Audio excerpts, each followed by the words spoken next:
Who were the Nephilim, the biblical demigods from before the Bible? From biblical mythology, we know of different mythical beings who once roamed the earth.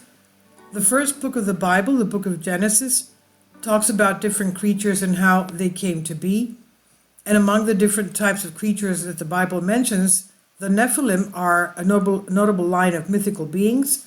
First mentioned in the Hebrew Bible, Nephilim were a race of demigods who were born from the sons of God mixing with the daughters of Adam. The Nephilim are also referred to as the great biblical giants who once roamed the earth. They are also referred to as the fallen ones, with so many names used to describe them. What actually were Nephilim, and how are they part of the biblical narrative? When it comes to giants, many people often ignore the part of the Bible that talks about giants or Nephilim in detail, as they are an uncomfortable fit with later monotheistic doctrine and teaching. However, the biblical giants are an important part of the narrative and play a vital role in some biblical traditions. The sons of God. The first mention of Nephilim occurs in Genesis 6:1-4, and here the Nephilim are seen as the sons of God.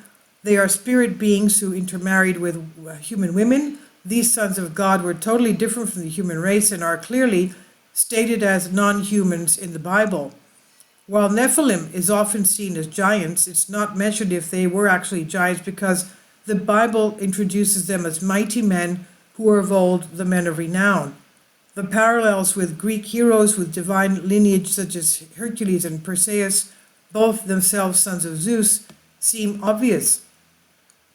Therefore, there are opposed views of Nephilim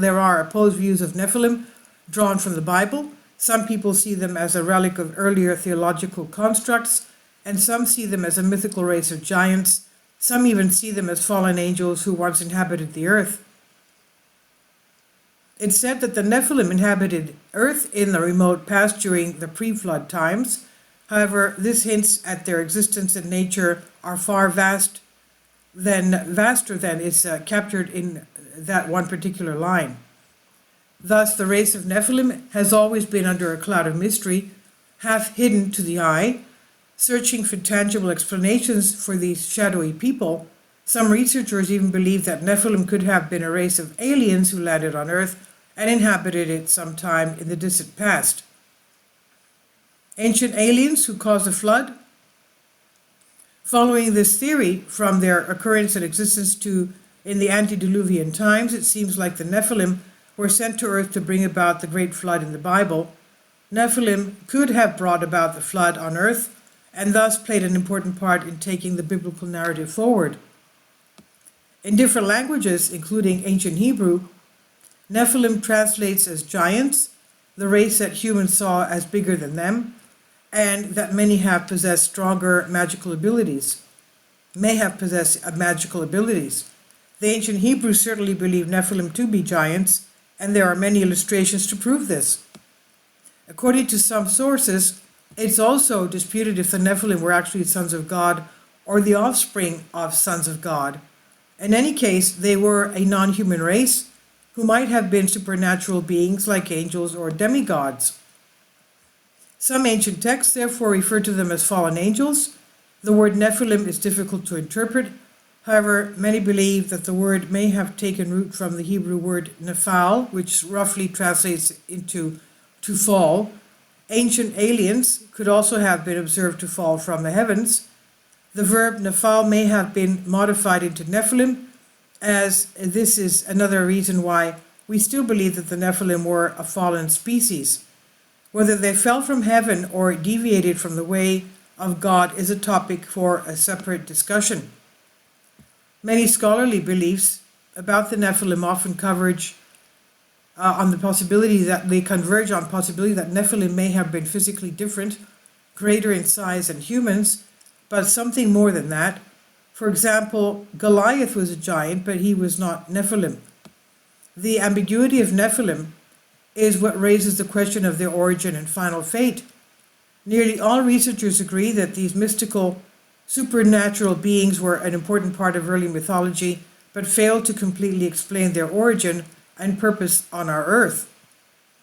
The Sethite view Some biblical researchers believe that the Nephilim were descendants of Adam's son Seth.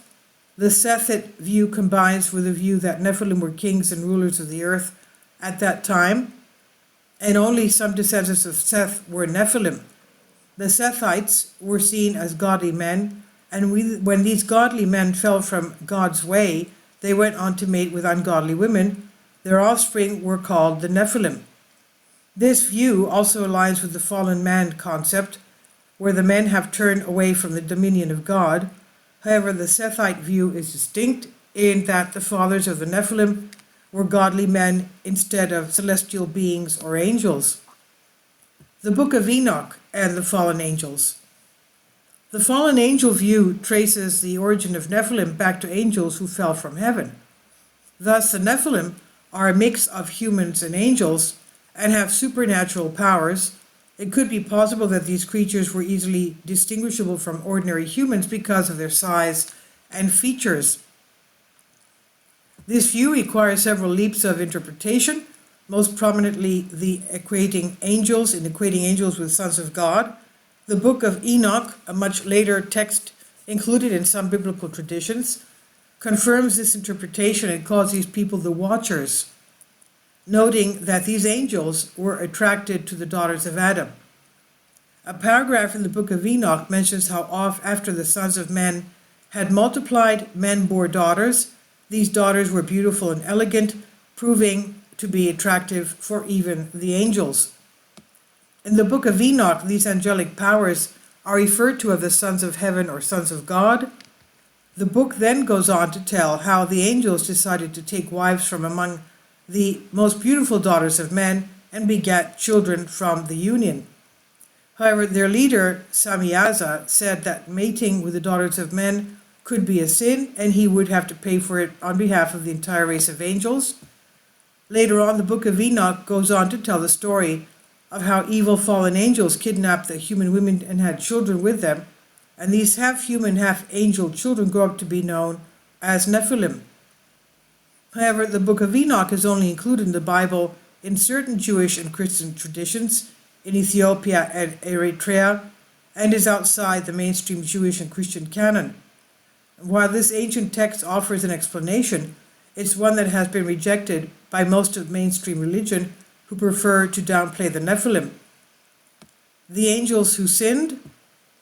This claim of the Book of Enoch does have parallels elsewhere in the Bible, aligning with certain texts that talk about angels who have sinned.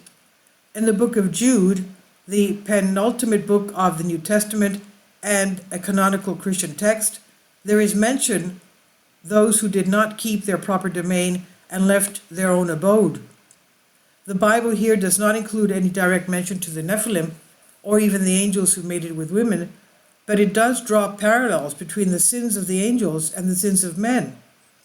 In deciding on the canon, the early Christian church clearly wanted to include passages in the Bible that talk about how angels and men are similar in going after strange flesh and practicing sexual immorality. However, some biblical researchers believe the angels were not capable of sinning to such an extent. Given the inclusion of another race of beings superior to man, but distinct from God and those who oppose him, this would have risked creating alternative subjects for humans to worship. Can angels and humans intermarry? Thus, there are multiple pieces of evidence to the sons of God being angels and Nephilim being a half-human, half-angel hybrid. However, there are other opinions that oppose this belief.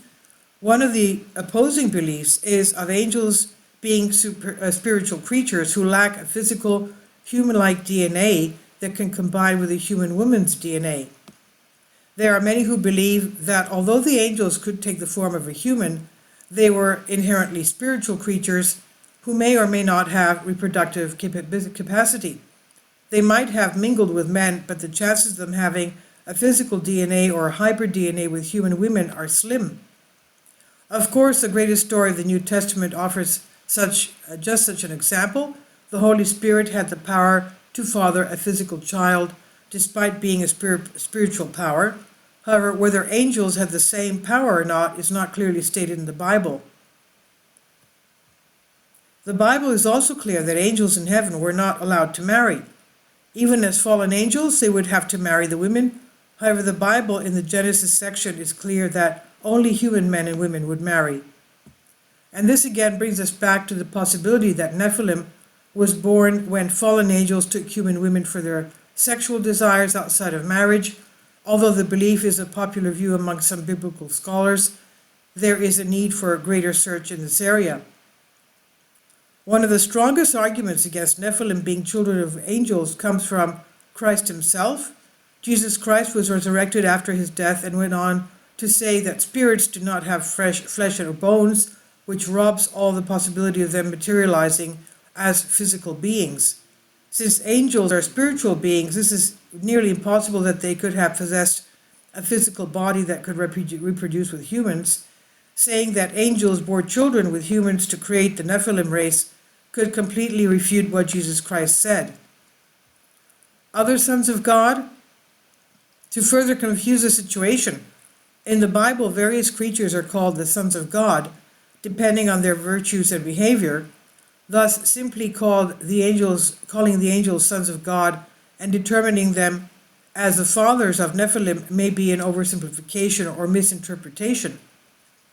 These creatures came after the flood and therefore seem to be distinct from the Nephilim, but the book of Genesis leaves open the possibility that the Nephilim may have lived on earth during the post-flood times as well. Another fact to mention is in the line men of renown in Genesis, using the Hebrew word ish, this word has been used elsewhere in the Bible to only refer to men or humans.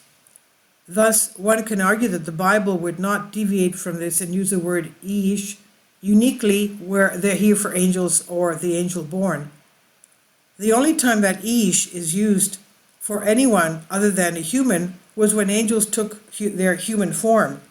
However, this refers to their appearance, and the word is never used for fallen angels. Therefore, the Nephilim may never have been children of fallen angels and humans. There is a stronger possibility that they were children of godly men and not angels.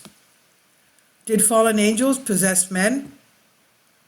There is yet another view referring to the relationship between angels and men and how Nephilim came to be. According to this view, these men called sons of God are being controlled by fallen angels and demons. So these sons of God would create Nephilim under the influence of these spirits, but the offspring would be completely human. Men being influenced by Satan, demons, or other spiritual entities is not unusual in the Bible. In fact, some spirits have even entered the body of men. In such a circumstance, a person who is under the influence of spirits would not be aware of his actions. This view has many arguments against it. However, it falls in line with the conviction that Nephilim existed in pre-flood times, were wiped out, and then reappeared in post-flood times. This view also establishes Nephilim as 100% human. And further, this would mean that the Nephilim were children conceived in sin, as the spirits are usually malevolent fallen angels or demons. However, like humans, they are eligible for salvation if they embrace their faith in Christ and ask for his mercy. An opposing view of this belief is that this would mean Nephilim are still created today, maybe every day. And this would demystify the entire concept of Nephilim. But the Bible also does not say anything about the Nephilim being born in later periods of time, references being restricted to the pre-biblical flood times. Additionally, the creation process of Nephilim being influenced by spirits and fallen angels completely contradicts how they are depicted in Genesis. Classical demigods, fallen angels, aliens, or demons. The status of Nephilim from the Bible to the book of Enoch is very ambiguous and complicated. How we see Nephilim depends on how we interpret the term sons of God in Genesis and our approach to the canonical status of Enoch. Popular belief still puts Nephilim as mythical creatures who were different from man and may or may not have existed on earth, but angels, demigods, giants, or aliens, the Hebrew God, perhaps aware of their dubious status in the canon, washes them all away so he could start again. This is by Bipin Dimri on Historic Mysteries. Please leave your comments and thank you for your support. Patreon account, the daily posts are 5 videos daily, and they are totally different from what I have on my YouTube channel. Thank you so much for your support and that you find all my content so interesting. You'll find the Patreon account details in the description box below.